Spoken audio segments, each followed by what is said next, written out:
What's up, everybody, and welcome back to the Pace and Play podcast with me, John, and Gio. and today, man, boy, oh boy, was it a roller coaster of a weekend for me, because of United. You know, that Thursday win against Lyon, that 5-4 comeback. Woo, baby! You know, it was one of those games where it was one of those games you remember. You know, like in like 5 years you'll remember this game, that night at Old Trafford.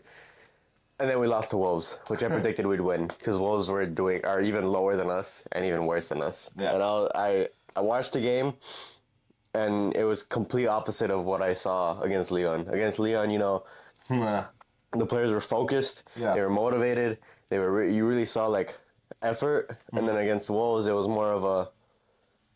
And don't get me wrong, we played some youth players, right?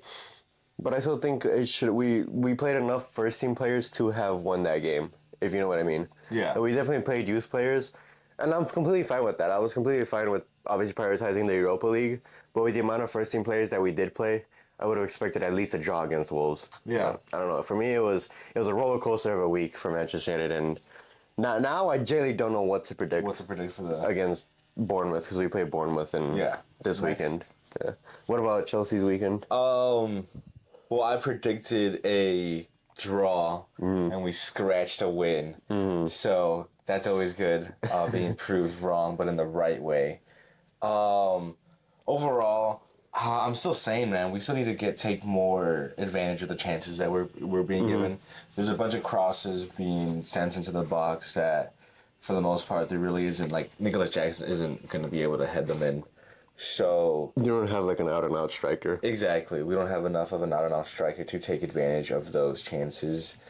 And actually, I think we ended up having one of the youth academy products come on and score his first goal, or the first goal That's good. of the game, and then followed. But after that, you know, one of the last moments of the game to have Neto score. And a banger at that. It was a screamer. So it was pretty good. But I do know that I have heard rumors that Andre Santos is being looked at by Arsenal and other clubs. So another interesting thing to kind of think about with the future of the team. But overall, the last week was a good week for you? Yeah, was a pretty good week regarding the outcome of the match. I'd still say that last week was a good week for United, despite the Wolves loss, because we advanced in Europa League, which is really important to us this year, I said. And honestly, it's even more important when we talk about like transfers, because we're linked to Cunha from Wolves, and I'd be ecstatic with that signing. I don't know how we make it work, because again, I'm not really sure what the transfer budget's going to be. Yeah. I don't even want to think about predicting the transfer budget, because one report is saying that we're signing Cunha, we're paying his release clause, which if we are paying his release clause, then where are we getting all that money from? Yeah.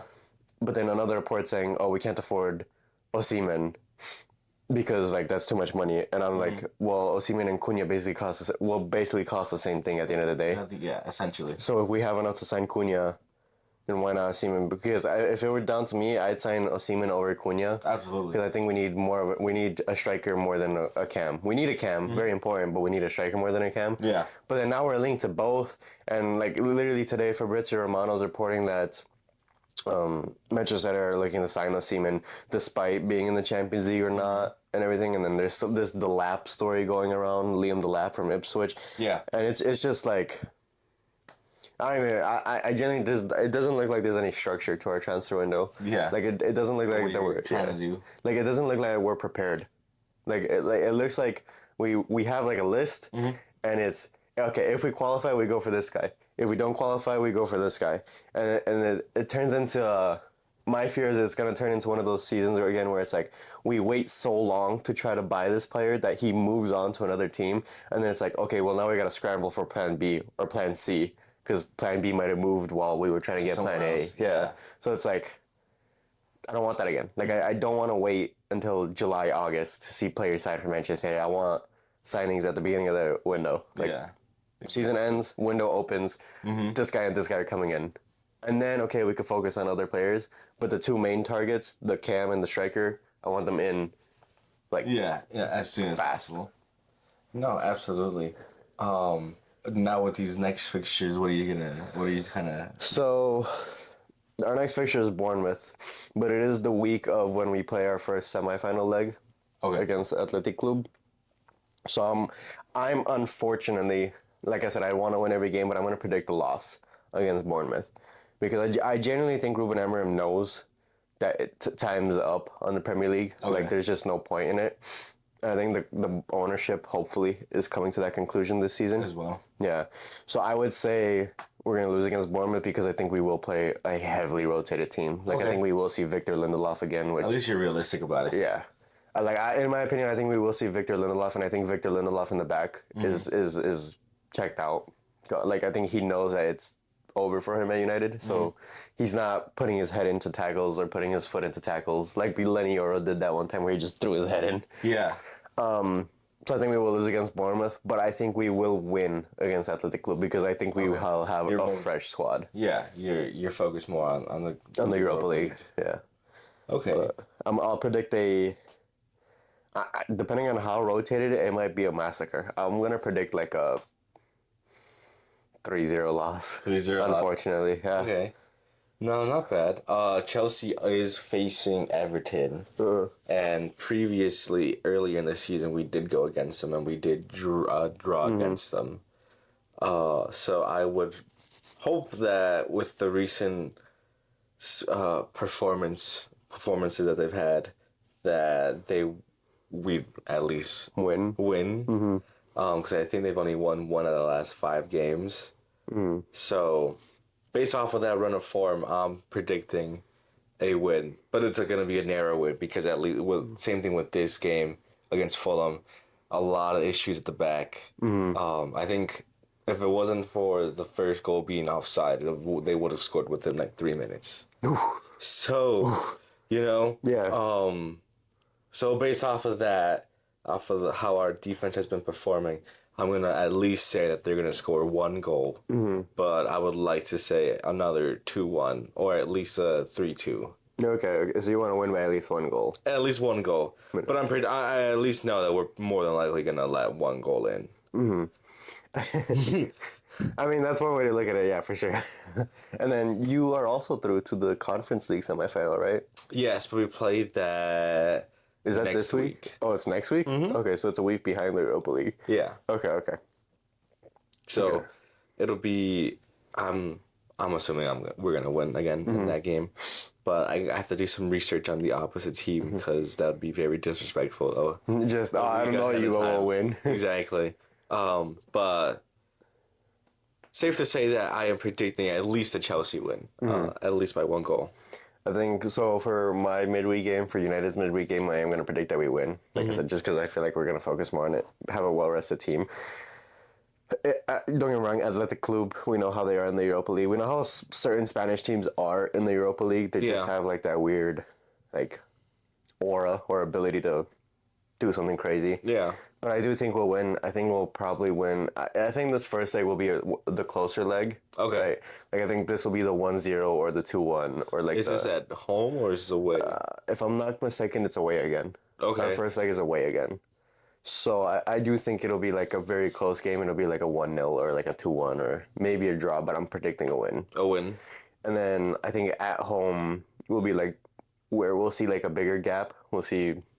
I won't predict the at-home leg until I see how we play against Bilbao away from home. Okay. But that's fair. I'm going to predict like a 1-0 win. A 1-0 win is what I'm going for. And I'd be okay with that. Away from home, beating them in Spain, and then coming back to Old Trafford, I'd be okay with that. That's not bad. I wouldn't be comfortable because it is just 1 goal. But I'd be more comfortable than if it was a draw or, God forbid, a loss. Okay. So, 1-0 win. Yeah. And then, do you have any transfers? Is there any like big transfer I stories? believe that there is a player, a Spanish player in the Prem. I forgot who he plays for, but he's a center back. I think he's a 19-year-old. 19. I was gonna say maybe Paul Torres, but he's not 19. No, but he's in the Premier League. But Chelsea have been looking at him, which, I mean, it's another teenager. Yeah. But I think he's already been in the Premier League, so that'll be at least a little bit of a difference. Okay. Than compared to the other players that we've been bringing in. but I'd say that's an interesting transfer because I agree we do need some backup in the center back division. So I'd probably say it's Would you like Victor Lindelof? absolutely not. Ah. But I was gonna say 20 million and he's yours. oh. So that's it's interesting, but I'd like to see a little bit more of a more experienced signing, being more in the back to kind of lead the youth. I'm very upset that Pau Torres is at Aston Villa. I would have loved Pau Torres at United United. because he's a left-footed center back that's fast, but also tall. Yeah. So I'm like, wow, Mouth Aston Villa got him, and we weren't even in like the conversation. Yeah. Are you kidding me? And it pisses me off because I've known about Pau Torres for like years. Yeah. So the fact that our scouts didn't know or didn't recommend them is crazy to me. You should send them your resume. I should send them my Football Manager resume. You should. You know, I a year ago I won my first season, like the first season with Manchester United. I won the Prem and the Champions League. Okay. I did the double, and I signed Pau Torres. So I mean, Manchester United go. scout There's the key manager. I'm here. potential. Call me. Hit me up. Pay for my coaching licenses, and I'll be right there. Instant new hire. I know, right? Oh, bro. You know, there's actually a dude that was playing Football Manager, and now he's managing a team in Scotland. Yeah. And and they're paying, like, they have to pay a fine every game because he doesn't have his licenses. They they're paying for his licenses and they're paying for the fine. At the same time. Yeah, but they just wanted to get him in. I mean, if he's good enough in the football man, I mean, if the results are shown on the field, Yeah. you know, On the actual field, yeah. Don't get me wrong, it doesn't translate exactly. I mean, Football Manager is one, I guess, you don't actually control the players, you just control the signings and the tactics. I don't know. I'm a nerd when it comes to that stuff, so. Yeah.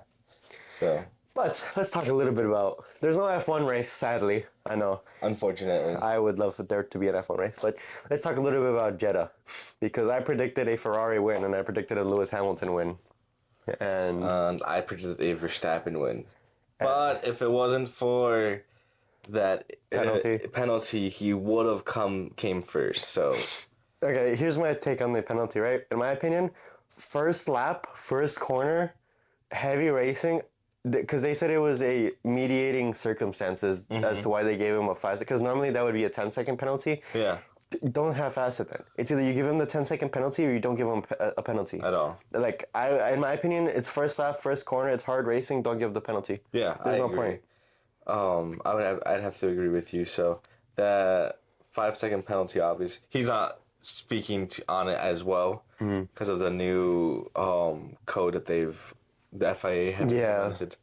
So it's kind of He was upset. I mean, yeah, no, definitely, I would be too. But I mean, what are you gonna do at the end of the day? Like, yeah. it's So I predicted a Lewis Hamilton win because I just thought that, okay, maybe out of nowhere, just maybe pull it off. Yeah. But I generally don't know what's going on with Hamilton in that car. Yeah. I would have expected him to at least gotten used to it by now, at least in the sense of being able to challenge for podiums already. I still think his time will come where he'll win consistently in the car. But even Hamilton said he's not as comfortable in it as Leclerc. And honestly, I personally think Leclerc had the pace to, if he could qualify higher, yeah. I think Leclerc can challenge for wins in that Ferrari. He could. He had the pace at Jeddah to compete. He was just pretty so far back. Like the last final 10 laps. Yeah, the way he was able to manage the tires. Like, for me, if Leclerc could just get over this qualifying, like, slump, I think we could see definitely a Ferrari compete. Most likely it's going to be Leclerc. But in saying that, though, the McLarens, again, I mean, what can you say? They're the Red Bull of last year. I think Lando Norris, was started 10th? off at 10th and finished 5th, right? I think he only gained like 4 or 5 places, but still. It's at a track where it's very hard to overtake. Exactly. I mean, you have the straights, but other than that, there's so many like S sections, like quick changes that it's very hard to follow. So I mean, so going up 4 places is pretty outstanding for what he could have done. But Piastri, a gun coming through, I think now it's a little bit of a warning sign for Lando that he is now the second driver. Second driver. So I was watching a video where they were talking about like very close teammates in F1 and how it usually works, and normally it never works out. Yeah. Like one driver ends up leaving. Like you had the Ricardo Verstappen partnership, didn't work out. You had in the old days you had the Nico Rosberg Hamilton days, Yeah. didn't work out. We saw how badly that was for Mercedes. Yeah. The Mark Webber and Sebastian Vettel days, horrible again for Red Bull, right? As a team, right?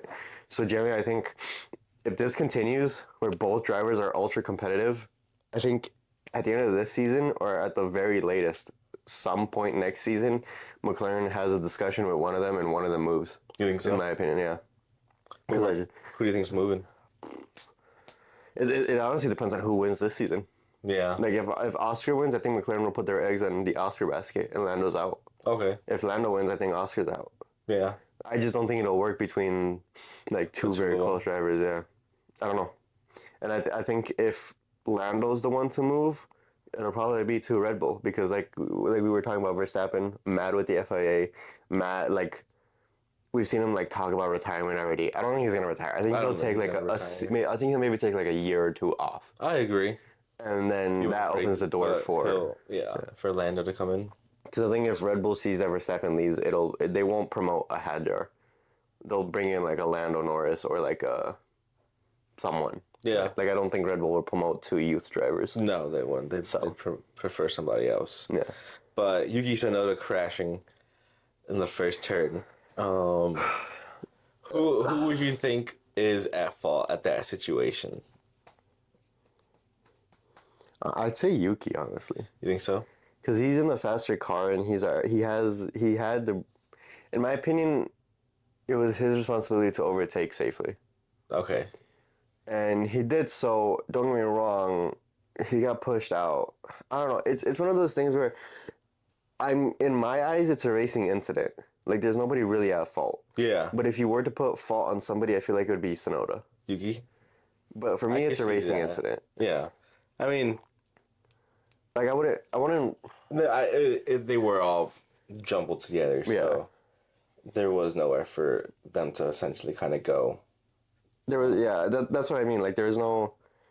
Like what are you gonna like? That's why I said a racing incident because it's like the same thing as like the penalty for Verstappen, right? It's first lap. It's everybody's like within like half a foot of each other. Literally. It's like, what are you gonna do? Like, there's bound to be an incident, especially on a street track. Yeah. Where it's like so narrow and the walls are so close. You know what I mean? Like I don't think Yuki would have done. I don't think that would have happened if the walls were wider out. If we were on the actual racetrack, exactly. So it's like, what are you gonna do? Yeah, I don't really count it too much against Yuki, but I'd probably say the same thing. Like, oh, I wouldn't count it against Yuki. I just think that Red Bull will.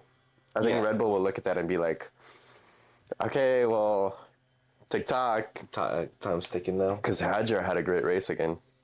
He did, and I've already heard that there's a Racing Bull Formula 2 driver coming up. I think it's Colapinto, no? something like that. Who I know they've already thought about bringing back up or Bringing him up if somebody goes, yeah. Yeah, to probably the junior team more than likely, rather than that.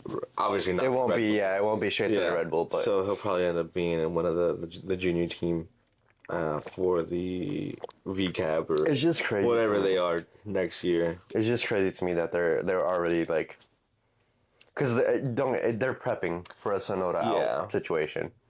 They're prepping for it, which to me is like, you just gave him the seat.